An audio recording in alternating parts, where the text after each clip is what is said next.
Hello and good morning to all of you. You're most welcome at Selection Guruji online YouTube channel, Constable Tradesman Practice जुनून batch.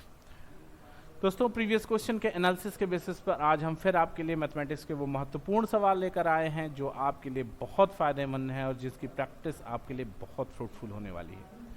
Constable के exams, बड़े exams होने वाले हैं। बिहार में police की vacancy आई है, दिल्ली में है, मध्य प्रदेश में है, यूपी में आने वाली है। इसको ध्यान में रखते हुए हम तैयारी कर रहे हैं कांस्टेबल के बैच की। शुरू करते हैं आज का सेशन एक मोटिवेशनल कोट के साथ। परवाह मत करो कि कोई क्या कहता है, क्योंकि तुम्हारे घर के खर्चे तुम्हें उठाने हैं, लोगों को नहीं। कोई काम छोटा बड़ा नहीं होता है दोस्त, ठीक है ना। तो जो भी है अच्छा है, बेहतर है, अपनी स्थितियों परिस्थितियों के अनुसार, और उसको आप सबसे बेहतर तरीके से समझ सकते हैं। आप बेहतर समझ सकते हैं कि आप कितना पढ़ सकते हैं, किस समय पढ़ सकते हैं, क्या तैयारी कर सकते हैं और कब कर सकते हैं। तो इन सब चीज़ों के लिए कभी परेशान होने की ज़रूरत नहीं है। आप अपने हिसाब से, अपने रूटीन के हिसाब से टाइम टेबल बनाइए और अपनी तैयारी करिए। बढ़ते हैं क्वेश्चंस की तरफ। पहला क्वेश्चन ध्यान दीजिएगा कि एक खिलौने को 13% हानि और 11% लाभ पर विक्रय का मतलब यानी विक्रय मूल्य का अंतर 108 है। यदि प्राप्त लाभ 12% हो तो खिलौने का विक्रय मूल्य क्या है। बहुत सिंपल सी बात ये कह रहे हैं, और ये सवाल कहने का ये प्रयास कर रहे हैं कि अगर आप खिलौने को 13% की हानि पे बेचते हैं और 11% के लाभ पर बेचते हैं तो इसके बीच का जो अंतर है वो कितना है, 108 रुपया है। 13% की हानि पर जब आप बेचते हैं तो आप पाते हैं 87%, और जब 11% के लाभ पर बेचते हैं तो आप पाते हैं 111%। अब आप देखो, 13 इधर और 11 इधर, 13 10 23, एक 24% बराबर 108। कोई दिक्कत? तो कह रहे हैं 112% कितना होगा। 112% बराबर 108 बटा 24 गुणित 112। ठीक, अब इसको आप जब सॉल्व करेंगे तो आप सॉल्व कर लीजिए। 12 नवा 108, 12 दूनी 24, और इसको काट लेंगे तो 56 बार, और ये सॉल्व कर लेंगे तो 9 पचे 45, 9 छक 54 की 4 हासिल 5, और 9 पचे 45, 5 50, यानी 504 आपका आंसर हो गया। ये आपका करेक्ट आंसर है। क्लियर है। अगला क्वेश्चन ध्यान दीजिएगा। अगला क्वेश्चन बहुत कह रहे हैं कि किसी संख्या का 45% अगर 135 है तो संख्या क्या है। सिंपल सवाल है यार, 45 तिया 135 होता है 3, तो 300 होगा 100%। 45% बराबर 135। बच्चा एक बात समझना, ये मत सोचना कि बहुत आसान से सवाल हैं तो ऐसे सवाल एग्जाम में नहीं आते हैं। ये विश्वास मानिए कि ये किसी ना किसी एग्जाम में ही आए सवाल हैं जो मैं आपके लिए लेकर आता हूँ। ठीक है, बेहतर प्रैक्टिस करिए। हमारे कमेंट सेक्शन में हमको बताइए कि आपको सेशन कैसा लग रहा है। ठीक है, और जो भी होमवर्क के लिए मैं क्वेश्चन दे रहा हूं उसका आंसर जरूर मेरे कमेंट बॉक्स में रिप्लाई करिए। अगला क्वेश्चन ध्यान दीजिएगा कि कप का एक सेट जब 720 रुपए पर बेचा गया तो उसे 20% का नुकसान हुआ। 5% लाभ पाने के लिए सेट को किस कीमत पर बेचा जाना चाहिए। बहुत सिंपल सा सवाल है, समझने की कोशिश करिएगा। 20% का नुकसान है, राइट ना, 20% का नुकसान है तो यानी 80% का रिटर्न है, और 80% बराबर है 720। तो बात को समझो दोस्त, क्या कर रहे हैं, 80% 720 है तो 105%, 5% का लाभ चाहिए तो कितना होगा, 72। 720 बटा 80 गुणित 105, 00 से 8 9 72, 945 आपका आंसर हो गया। कोई दिक्कत नहीं है, 945 आंसर हो गया। अगला क्वेश्चन ध्यान दीजिएगा। 750 रुपए की अंकित कीमत वाली पतलून छूट के दौरान 660 रुपए में बेची गई। कितने प्रतिशत की छूट थी। आज प्रतिशत के सवालों की भरमार है भाई। छूट प्रतिशत आपको पता है, छूट प्रतिशत बराबर होता है छूट बटा अंकित मूल्य गुणित 100। छूट कितनी है, 60 का 660 में है तो 50 और 40, 90 की छूट है। 90 बटा 750 गुणित 100। 50 25 तिया 75, 30 25 चौका 100, 30 तियाई 90, 3 चौके 12। 12% का आपको डिस्काउंट है। यहाँ तक कोई दिक्कत तकलीफ का समस्या परेशानी। सेशन अच्छा लग रहा है तो सेशन को लाइक करिए। अगला क्वेश्चन नोट करिएगा।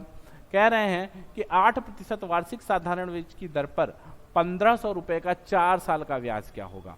अब आप देखिए, अभी तो मैं आपको इजी क्वेश्चन लेके आ रहा हूँ सेशन में, बीच में मैंने एक बार बहुत स्टैंडर्ड क्वेश्चंस भी उठाए थे, फिर मॉडरेट क्वेश्चन ला रहा हूँ, फिर आपको लाऊंगा अच्छे क्वेश्चंस, मतलब सीजीएल वगैरह के क्वेश्चन भी आपको मैं डिस्कस करूंगा आपसे। 8 गुणित 100,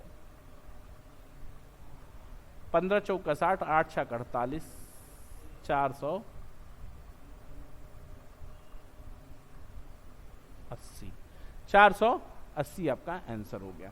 अगला क्वेश्चन ध्यान दीजिएगा, कह रहे कि एक राशि को जब वार्षिक चक्रवृद्धि ब्याज की एक निश्चित दर पर निवेशित किया जाता है तो 2 साल बाद वह परिपक्व होने पर निवेशित राशि 1.12 गुना हो जाती है। वार्षिक चक्रवृद्धि ब्याज दर क्या? बहुत बेहतरीन सवाल और इसका एकदम रॉकेट जैसा जवाब। अगर भाई 1 रुपया है तो 1 साल 2 साल में कितना हो गया? 1.21, यही है। यानी 100 रुपया होता तो कितना हो जाता 2 साल में? 2 साल में हो जाता 121। क्लियर है? अगर 2 साल में 100 रुपया 121 हो जाता तो 1 साल में 10 रुपया कितना हो जाता? 1 साल में 10 रुपया 11 हो जाता। 10 से 11 क्या परसेंट है? 10% है। तो सीधा सा मतलब है कि ब्याज की दर 10%। क्लियर है बात? कोई तकलीफ नहीं ना, सीधा सीधा मामला है कि जब 2 साल से 1 साल आएंगे तो आप इसका वर्गमूल निकाल लेंगे, रूट वैल्यू निकाल लेंगे, और 10 से 11 होने का मतलब है 10% का फायदा है। अगला क्वेश्चन ध्यान दीजिएगा, सिंपल सवाल है, सती और रतिन। ये सवाल मैं आपको पिछले 3 सेशन से आपको इस तरह के सवाल की प्रैक्टिस करा रहा हूं, बस इसमें ध्यान देना है। देखो सती है और रथिन है, निवेश का अनुपात व्यवसाय में इतने सती और रतिन सहसंबंध है 5 के अनुपात में किसी व्यवसाय में, यानी इसने 6 लगाया है तो इसने 5 लगाया है। कुछ पैसे का निवेश किया, लेकिन कुछ महीने के बाद सती ने अपना पैसा वापस ले लिया। इसने वापस ले लिया तो मान लीजिए टी समय तक इसने पैसा लगाया। यदि 12 महीने के अंत में यानी इसने 12 महीने पैसा लगाया और लाभ 7/10 के अनुपात में बांट लिया, तो रतिन ने कितने महीने अकेले निवेश किया था? इसने कितने महीने अकेले निवेश किया था? तो निकाल लो।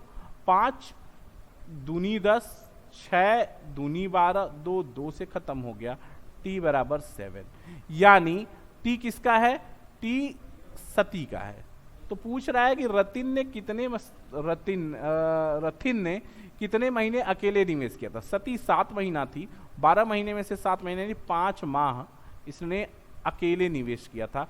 कभी कभी बच्चा क्या करेगा, देखो ये क्वेश्चन आसान है लेकिन आंसर मैं कहता हूं मोर देन 50% बच्चे क्या कर देंगे, 7 मंथ पर ऑप्शन टिक करके चले आएंगे। लेकिन सवाल आपसे पूछ रहा है रतिन ने कितने महीने अकेले निवेश किया था। इसने तो रतिन ने पूरे 12 महीने निवेश किए, लेकिन अकेले कितने दिनों तक निवेश किया था? अकेले कितने दिनों तक निवेश किया था? 5 महीने तक निवेश किया था। तो इस बात को समझना होगा आपको, इस बात को आपको समझना होगा। नेक्स्ट क्वेश्चन ध्यान देते हैं। नेक्स्ट क्वेश्चन है कि 11 पारियां पूरी करने के बाद सम्राट का औसत 51 है। अपने औसत को 2 रन बढ़ाने के लिए सम्राट को अपनी अगली पारी में कितने रन स्कोर करने की आवश्यकता है? बात को समझने की कोशिश करिएगा दोस्त, क्या सवाल कह रहे हैं ये आप समझिएगा। देखिए कह रहे हैं कि अब भाई बात देखो, 11 पारी में कितना औसत है? 51। 12वीं पारी में भी अगर 51 रन ही बने तो औसत पे कोई फर्क नहीं पड़ता, लेकिन औसत 2 रन बढ़ाना है, यानी हर पारी में पर इनिंग 2 रन बढ़ेगा, यानी 12 इनिंग में कितना रन बनाना है? 24 रन बनाना है। तो 5 और 7 75 रन आपको बनाना पड़ेगा। सम्राट को 12वीं पारी में 75 रन बनाने की आवश्यकता है। अगला क्वेश्चन ध्यान दीजिएगा, यदि 16 व्यक्ति एक दीवार 15 दिन में बना सकते हैं तो 8 दिनों में इसे बनाने के लिए कितने व्यक्तियों की आवश्यकता होगी? ध्यान दीजिएगा, 16 व्यक्ति 15 दिन में बना सकते हैं तो कितने व्यक्ति 8 दिन में बना सकते हैं? तो 8 दूनी 16, m बराबर 30, m बराबर 30। ये डी ऑप्शन आपका सही हो गया। अगला क्वेश्चन ध्यान दीजिएगा, 2 ट्रेनें ए और बी हैं, दोनों स्टेशन एक्स और वाई से एक साथ यात्रा शुरू करती है। ध्यान देना बच्चा, बहुत आसान सा सवाल है, पढ़ लो पहले, आराम से पढ़ते हैं। 2 ट्रेन ए और बी हैं, वे दोनों स्टेशन एक्स और वाई से एक साथ यात्रा शुरू करती हैं, जो कि एक दूसरे से 600 किलोमीटर की दूरी पर है, और स्टेशन एक्स से 225 किलोमीटर की दूरी पर एक दूसरे को पार करती है। यदि ट्रेन बी को यात्रा पूरी करने में 8 घंटे लगें तो ट्रेन ए की यात्रा को करने में कितने समय लगेंगे? ध्यान से समझिएगा, बहुत सिंपल सा सवाल है। इसको ऑप्शन आप थोड़ा सा मैं सही कर देता हूँ। ये जो ऑप्शन इस फॉर्मेट में, चूंकि टाइपिंग का ये थोड़ा सा इशू आता है, 16 सही 1/4 है, ये 12 सही 3/4 है, ये 15 सही 2/3 है, और ये 13 सही 1/3 है। अब हम सवाल सॉल्व करते हैं। लो बच्चा, ये आपका हो गया 2 स्टेशन एक्स और वाई, एक दूसरे से कितने किलोमीटर की दूरी पे? 600 किलोमीटर की दूरी पे। ठीक, स्टेशन ए से ट्रेन ए और स्टेशन बी से ट्रेन एक्स, वाई से ट्रेन बी चलती हैं 225 किलोमीटर। ध्यान देना, 225 ए से 225 किलोमीटर इधर, तो इधर कितना बचा? 200, 400, 375 किलोमीटर इधर। ये दोनों एक दूसरे को पार करती हैं। ट्रेन बी को यात्रा पूरी करने में 8 घंटे लगते हैं, यानी ट्रेन बी की चाल बराबर 600/8, यानी हो गया 8 सत्ते 56, 4 8 पंजे 40, 75 kmph। तो अब आप बताओ इसको 600, हाँ बी की चाल निकल गई, बी की चाल 75 हो गई ना। अब देखो ए और बी दूरी कितना है? 225, और ये कितना है? 375, यानी जितने देर में ए 225 जाता है उतने देर में बी 375 जाता है। यानी आप ये कह सकते हैं कि 25 9 225 और 25 12 3 15 ना, हाँ 15, फिर 3 तरीके 9 3 5 15। ये क्या है? ये दूरी का अनुपात है। और चाल बराबर होता है दूरी बटा समय, यानी चाल और दूरी समानुपाती होते हैं। और ये b का 5 बराबर 75 मिला है आपको, तो 3 बराबर कितना हो जाएगा? 5 15 15, तो ये 3 बराबर हो जाएगा 45। यानी ए की चाल कितनी हो जाएगी? 45 किमी प्रति घंटा, kmph, 45 किमी प्रति घंटा। और अगर ए की चाल 45 किमी प्रति घंटा है तो 600 किमी की दूरी जाने में, ध्यान दीजिएगा, तो 1 मिनट, ये गड़बड़ हो रहा है ना, 1 मिनट। तो आपको मैं क्वेश्चन थोड़ा सा आपके लिए इसको मोड़ रहा हूं।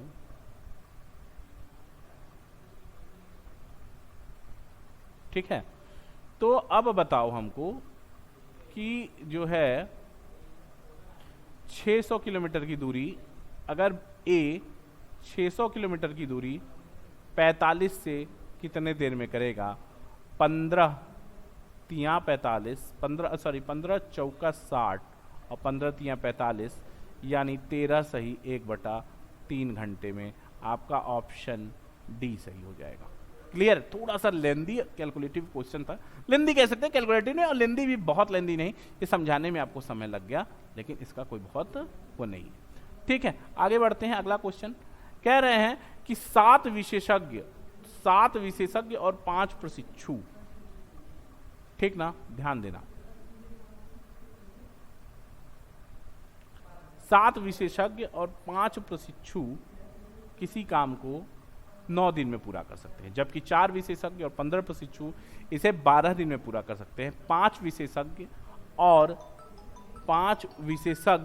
और